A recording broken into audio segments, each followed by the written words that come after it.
Good evening. I'm Jeanne Maclaughlin, and I would like to share some thoughts with you about tithing.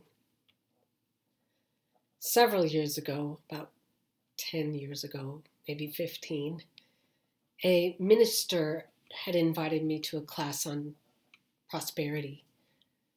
And this was a minister that I deeply respected, still do. And the very first night of this class, we were given a contract.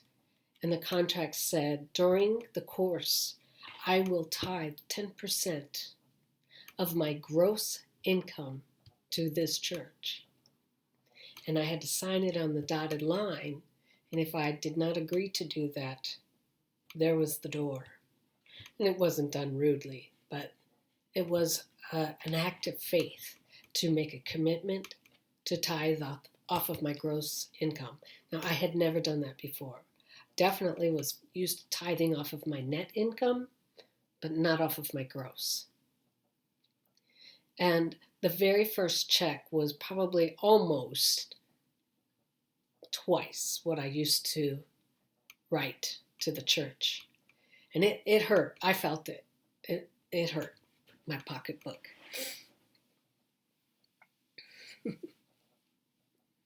But then, about 3 weeks after I wrote that check, I got my mail one day, and in the mail was a letter from a school that I had not attended in over 10 years. They had done an audit, the letter said, and they found that I had overpaid them. Guess how much? It was almost exactly to the T what I had written to the church. To me, that was like confirming. Trust in this process, Jeanne. Trust it. I was blown away. And I started looking at all of the things that I had in my life that were abundance that you can't put a dollar amount on. For example, my parents. My parents have lived an incredible life, a healthy life. They are 88 and 89 now. And yes, my dad is having some health issues now. But they've had an incredible life. You can't put a price on that. What I also feel about tithing is I'm telling God, I put you first in my life. I'm giving you my first fruits, the best, the cream of the crop, right off the top. Right when I get paid, 10% goes to God. And how do I know it goes to God? Because I tithe where I am spiritually fed, which means, yes, I want more. I want more spiritual substance in my life. I also believe in the law of circulation. So if I'm putting my first fruits into circulation and putting my first fruits into the flow, I know they come back to me tenfold. Like I was saying, with things that you can't even put a price on. For example, I have never known what it truly feels like to be hungry. I remember one time my minister friend, Jill, she said, we were talking about prosperity and how she talks to her congregation about tithing. And she said to me, well, let me ask you this, Jeanne.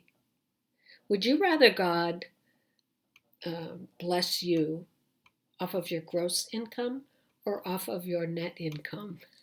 It was so great of her to say that to me, and I'll never forget it.